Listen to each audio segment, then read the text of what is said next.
is Diary of a Wannabe Comedian with me, Belle, a wannabe comedian. I don't have a huge amount of creative news for you because it's only been a few days since my last podcast and it's been quite busy with work and other stuff. But I can tell you that I did submit 3 animations to the City Lit film festival. Anyway, I have to wait till the 13th of July to find out if any of them have been accepted and will be shown. So that's quite exciting.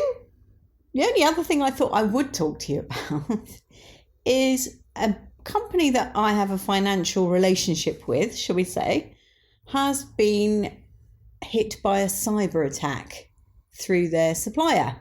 And their supplier is Capita. And I received a letter today, which I am wholly unimpressed with. I thought I'd read you a bit from this letter. Let's get to the juicy bit. So Capita has identified evidence that the following personal data relating to you is within the data compromised and or copied from Capita's systems. So they have lost my name, my date of birth, my gender, my marital status, national insurance number, address, postcode, email address, employment details and history, and pension scheme membership information. I think you'll probably agree you can do an awful lot of damage with that information. So I thought, okay, how are you going to make amends? So obviously there's a load of old fluff and nonsense about employing experts and all the rest of it and how they've reported themselves to the Information Commissioner's Office, which you have to do by law. So nothing special there. But they're going to give me a year's free membership of Experian Identity Plus.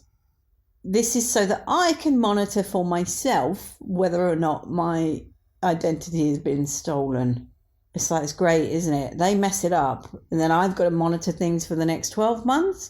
I wouldn't mind, but Experian is not the only agency out there. It's one of definitely 2 major ones, and I'm pretty sure it's probably 3 major agencies. So, and I know from experience in the past that they don't always have the same data.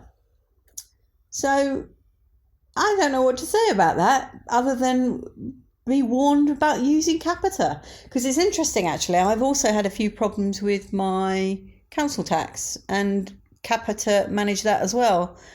And I did actually ask in an email, this is before this letter came, obviously, I asked in an email, have you been the subject of a cyber attack? Because it's just completely bizarre what's happened to the account.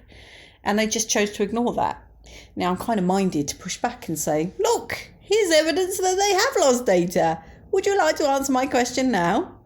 So they're not really that creative, but I guess Capita is going to have to be creative in how it gets itself through this one and still maintains profit for its shareholders. So there you go. I know I'm in danger of straying into politics and away from creativity, which is the purpose of this podcast. But it is annoying, isn't it, that you literally can't do anything in person or by paper. You have to entrust these organisations with your data, and Capita's one of the biggest. And you think if they can't manage it, then who can? It does explain why I've had a huge amount of junk mail. I mean, a massive explosion of junk mail. So they've obviously put us all straight on some crap email list. Do I want to meet hot Russian women? Do I want to get some Viagra? Do I want an air fryer? No, I don't. Thank you, but no. Much love and gratitude.